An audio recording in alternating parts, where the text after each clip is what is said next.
It's another edition of Time About the Movies, and we're finally heading into 2002. But before we do that, we have to do the 2001 leftovers. This one's going to be very interesting for a number of different reasons, because number one, the leftovers I have here are not that much. In fact, it's 5 in particular. There wasn't really a whole lot of movies in 2001 that I felt like I needed to cover, because some of the ones that I wanted to, that were in the list that I looked on Wikipedia, ones I haven't seen, like The Caveman's Valentine was one I didn't see. There was a couple of other ones here and there, but I know the direct-to-video movies do pretty well whenever I do one of these, so I have those here. I have 5 of those, but I also have 2 releases that came out on the first weekend of January 4th of 2002, so we'll get to those first. And we can be quick on one of them, because this first one, there's a reason why this was dumped on the first weekend of January, because this one's not really all that good. So let's go ahead and talk about that movie. It's Gary Sinise in the psychological thriller Imposter.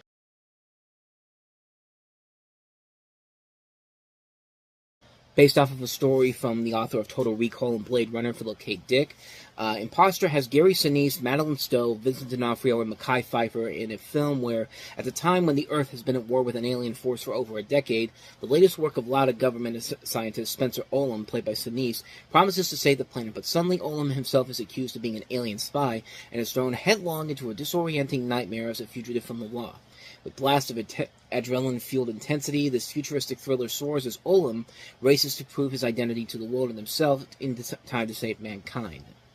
And, yeah, there's a reason why this was dumped on January 4th, and as you can tell by that trailer, this thing did not open up on Christmas Day. And, first of all, you shouldn't be releasing a movie like this on Christmas Day unless you're James Cameron. This isn't gonna fly on Christmas Day, but this is directed by Gary Fledler and also written by David Twohy, who wrote Pitch Black, and Aaron Kruger, who would later go on to write The Ring.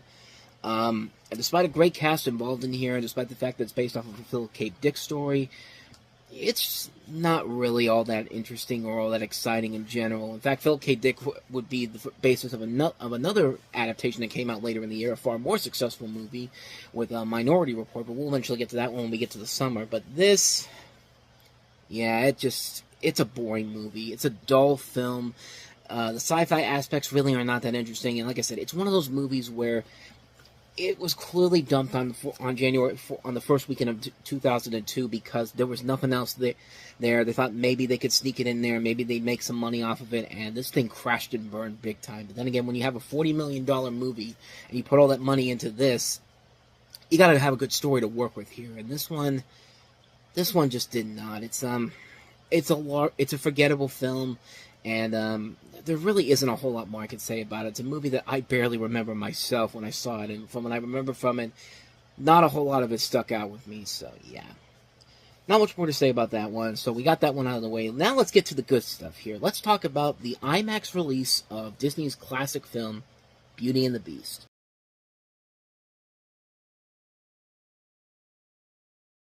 So we pretty much covered Beauty and the Beast already when I talked about it when it first came out, but this is notable for the specific reason that this is an IMAX release. And there was a time when Disney decided to re-release some of their classic movies from the past 10 years in IMAX. They would later do it the next year with The Lion King, and they were going to do it again with Aladdin, supposedly having an IMAX release.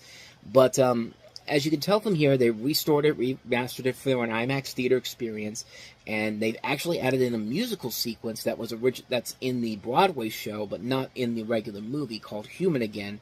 And they brought in a lot of the animators back to do this. They had a digital master from the old CAPS files they had to make this high-resolution IMAX film negative, the high-resolution IMAX film negative, and the results speak for themselves. I mean, the movie, it's still the classic Beauty and the Beast. The new song they add feels kind of unnecessary, really. It's a decent song overall, but not one that's up there with some of the great songs in the movie. I mean, this thing has a ton of great songs in general. Well, and the sequence feels kind of pointless. It feels like they added in there to give this movie an extra lift to it, to give the people to have people come in and see this movie on a big screen.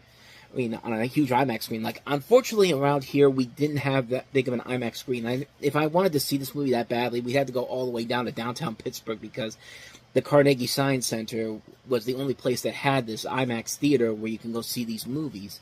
And In fact, I've only been to one IMAX theater in my life, and that was when the Pittsburgh Mills had the IMAX theater there, and I went to see Superman Returns there, which was an interesting experience to say the least. But yeah, I have barely been to an IMAX theater.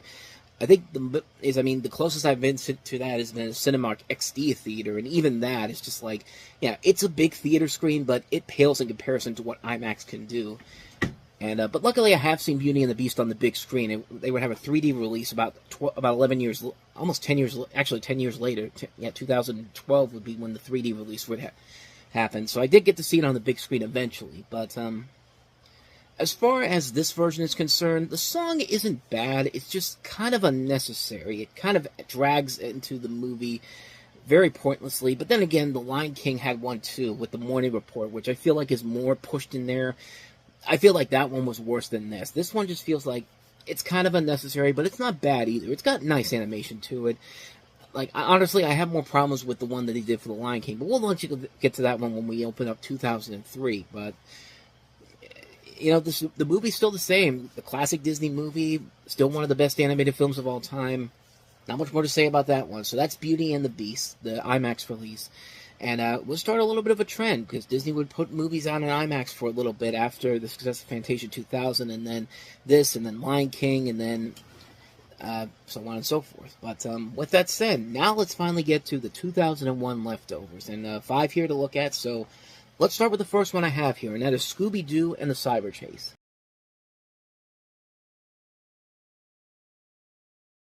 So Scooby-Doo and the Cyber Chase is the fourth of the Scooby-Doo direct-to-video movies that began with on Zombie Island, The Witch's Ghost, and the Alien Invaders, and was actually recognized as the last official Hanna-Barbera production before they were eventually absorbed into Warner Brothers, and is shortly after the movie came out. And also notable, this is the first movie to have Grey DeLisle, D-E-L-I-S-L-E, I think I'm pronouncing that name right, but prolific voice actress. It's the first time she plays the voice of Daphne Blake after Mary Kate Bergman played the role in the last 3 films. And in this one in particular, Scooby and the gang get trapped in a video game created for them, and they must fight against this phantom virus, but to escape the game, they must go level by level and defeat the game once and for all. And this is one of the first movies where the monsters are being back to fate, kind of. I mean, the phantom virus is a real villain, but he was created by somebody, so instead of there actually being real monsters in here, we're kind of back to the standard Scooby-Doo formula. And the premise is an interesting one that does lead to some pretty cool ideas, like the Scooby gang meeting the video game Scooby Gang is kind of interesting. But the film never really amounts to anything we haven't seen done in other movies. And also the animation seems really, really lackluster this time around. I mean, the first 3 films definitely had the better animation, but you can really start to see it was getting a little too generic this time around, even though it's the same animation studio who did the other films. And then shortly after this, the movies that would follow after that would follow the What's New Scooby-Doo formula, and it's the last, like I said, it's the last one to use that before, these designs before they eventually went over to the What's New Scooby-Doo designs. Interesting ideas to it, but they never really do anything to give it its own edge or make it something that you have to see. Like, you basically end up feeling like you were okay with what you saw, but nothing really blows you away at the end. And I mean, that's the best way to describe Cyber Chase, really. Okay, but nothing that makes it a must-see. Once in a while it'll show up on Cartoon Network. It's worth a watch if there's nothing else on, but it's not one of those ones that I would say rush out and see it immediately. It's just kind of like, it's there. If there's nothing else on, you might as well just watch it. So yeah, Scooby-Doo and the Cyber Chase. But let's go ahead and move on to the next movie, which is another Hanna-Barbera-ish project, and that is The Flintstones on the Rocks.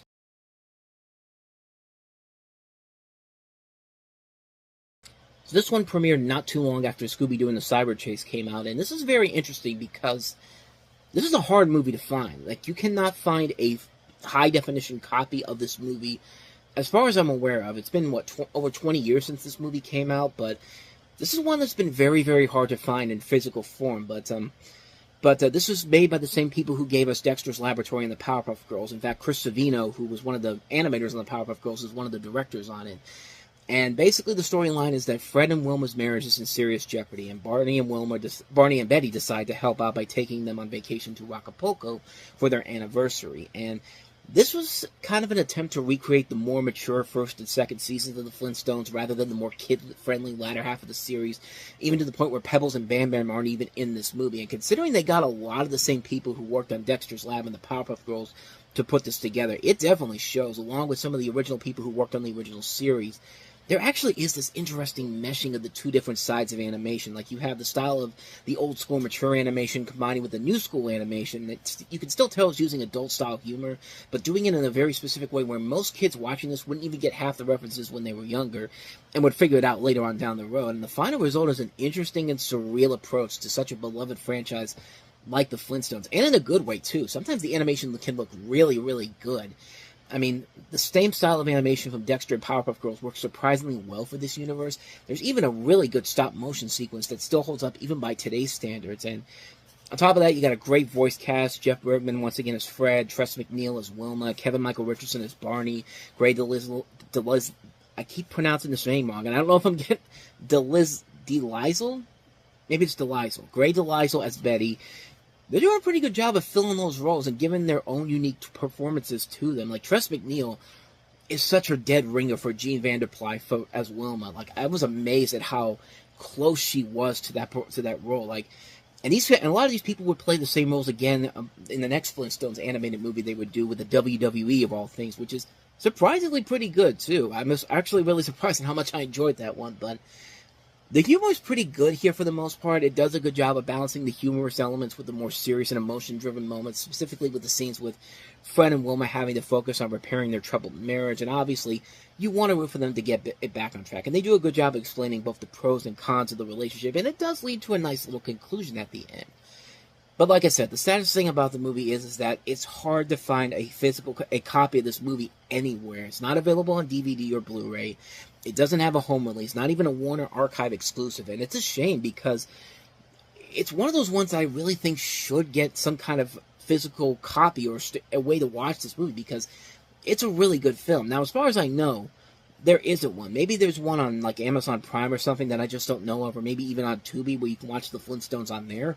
But as of right now, you'd have to be lucky to watch it on a recorded blank videotape from 2001 or find it deep somewhere online somewhere. But who knows? Maybe it's out there and I just haven't seen it yet. If anyone knows if I can find a copy of this, let me know down in the comments below. But I thought of Flintstones on the Rocks was pretty good. It does a good job of meshing together the old and the new in a very funny, well-animated, and cleverly written homage to the original series. And hopefully, maybe this will be a sign that, hey, Warner Brothers, you've taken a lot of smack over the last couple of years, especially from me, but I mean, you could make up a little bit if you could actually give us a physical copy of this, even if it's on Warner Archive. I'll gladly take it because I want to watch this movie again in high definition. So if anyone's out there and they know where I can find this, please let me know because I really want to see this movie in full again. But yeah, that's the Flintstones on the Rocks. So let's go ahead and move to some Disney. We've got a new Disney holiday movie to talk about, and that is Mickey's Magical Christmas: Snowed In at the House of Mouse.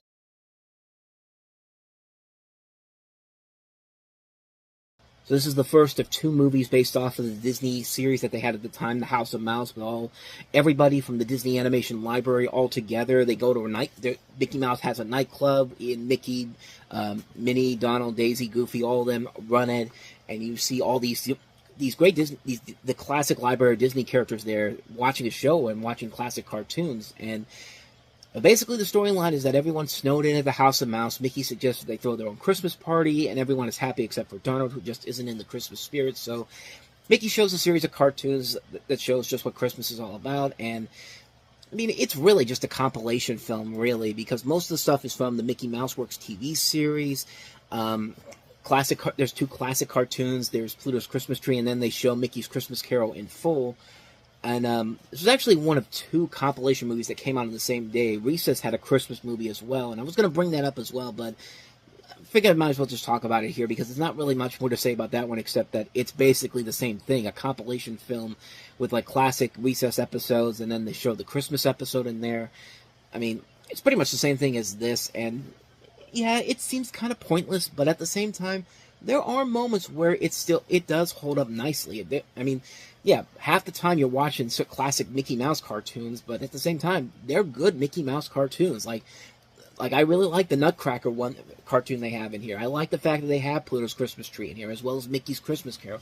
Well, that's one I still watch every Christmas. And, you know, like I said, it's still great to see all these classic Disney characters in one room. I mean, it's a really, really cool, well-done concept. And it's a shame the House of Mouse still isn't available on Disney Plus, which is shocking to think about it, since this show still has a lasting memory with a lot of people, and this movie has a lasting memory with a lot of people. It has a great little song at the end featuring all of them singing that is very well done. It's a really fun little Christmas movie. It's one that I don't watch every year, but it's one that every once in a while I'll go back to. I mean, it's good for what it is. It's a really well done film. Nothing too special, nothing too exciting, but it delivers what it promises. It's a nice little Christmas gift that every once in a while is worth a watch during the holiday season. Maybe not once every year, but I like it. I think it's fun. So that's Mickey's Magical Christmas, snowed at the House of Mouse. So let's go ahead and move on to the next one I have on this list, and that is Beethoven's Fourth.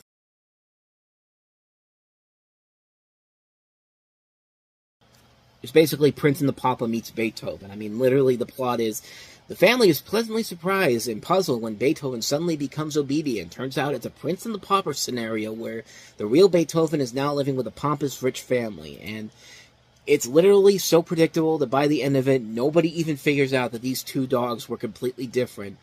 And that's kind of the major negative with the movie, is that everything is kind of pointless. I mean, nothing about this movie really is all that funny. Nothing about this movie is really all that interesting. And as much as I love Beethoven as a character, I don't think he's really given a whole lot to do here. And, you know, the Prince and the Pauper scenario is not really well suited, I think, for a Beethoven movie. I think there's so much more you could do with this character and the story of the Prince and the Pauper, which is a great story to tell. I mean, it's based off of one of Mark Twain's classic stories and has been done well in the past. I mean, just look at the Mickey Mouse one. But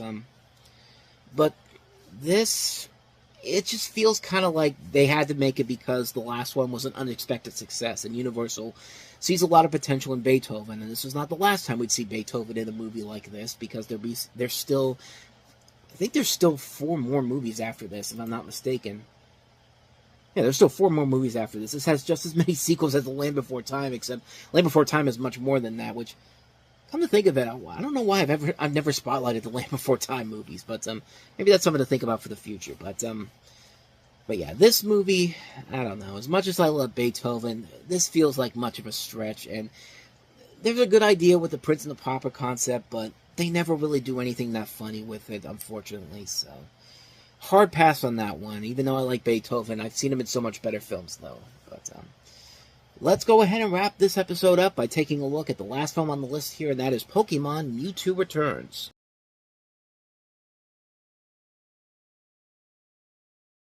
So, as they indicate, this is a direct-to-video sequel to Pokemon, the first movie, where you have Ash, Misty, and Brock continuing to explore the Johto region and having to rescue Pikachu after Team Rocket kidnaps him, and the search leads them to find the hidden plateau where Mewtwo had established a haven with the clone Pokemon from the previous movie. And the evil Giovanni is planning to recapture Mewtwo and renew his efforts to create an army of bioengineered Pokemon. And aided by the reluctant Meowth, Ash and his friends defeat Giovanni and his henchmen. This is one of those ones that feels really weird, because when I saw this, I thought it was something that Kids WB made themselves. I didn't think this was something that was made specifically by the people who made the Pokemon anime, but no, this was made by them. It came out in Japan in 2000, but came to video late in December of 2001, and actually includes a mini feature called The Uncut Story of Mewtwo's Origin, which was a 10-minute sequence that was originally cut from Mewtwo Strikes Back, which we talked about before, where basically the concept of that is that they explain the backstory of Mewtwo's origin. If you don't remember, they actually had a reason why Mewtwo was cloned, and the scientist who created him was basically trying to find a way to clone his deceased daughter, and through visions, Mewtwo is told by the daughter that he's more than just a clone, but his own person, which makes for a better reason for him to lose it at the lab instead of just snapping and blowing up everybody like he did in the regular version. That basically comes into this version here. It was actually cut from the original version of the American dub of the first movie because of the G rating, and they thought it was too dark and morose, which this was 1999. I think you could still get away with a G rating, but I digress. But as far as this movie goes, it's fine. I mean, I think it does a better job of telling the story and going more into Mewtwo's backstory in general, because this was something that was originally intended for the first film. And I like how it even makes fun of the fact that, like, the whole thing at the end of Pokemon, the first movie, where Mewtwo just wipes everybody's memory away, and they actually make fun of that in this particular movie here. And I'll give it to Dan Green, who comes in as Mewtwo in this film, who, you know, is the voice of Yu-Gi-Oh! He does a pretty good job of handling the role in the English dub. And, I mean, it's fine for what it is. I think it's a decent little sequel to the first movie, and it does fix a lot of the problems that were in the dub of the first film in general. But I won't say it's anything too classic or anything too amazing, but it's fine for what it is. I think it delivers what it promises, and it's just there, I think, to be a movie where, you know, the first movie was a success, so let's have a sequel to that, and let's try to fix some of the problems that we had from the first film that we could actually fix in this particular film. And I thought it did a pretty good job with it. It's fine for what it is, but it's one that I wouldn't say is a must-watch every time. But want to see a sequel to the first movie? There you go, right there. Pokemon Mewtwo Returns. And so with that said, we wrap up another edition of Time About the Movies. And when we meet next time, we'll take a look at the first couple of new releases. Actually, the second and third new releases, as we just talked about one this week, of 2002. And that is it includes Jack Black and Colin Hanks in the comedy Orange County. And we also have Brotherhood of the Wolf. So we'll take a look at both of those movies next time. But until then, thank you so much for watching, and if you want to see more videos like this, please hit the playlist on the next page, check out the previous episode, and also don't forget to hit the like and subscribe button if you want to see more videos like this on this channel. So with that said, I'm off. I will see you guys next time, and until then, as always, take care.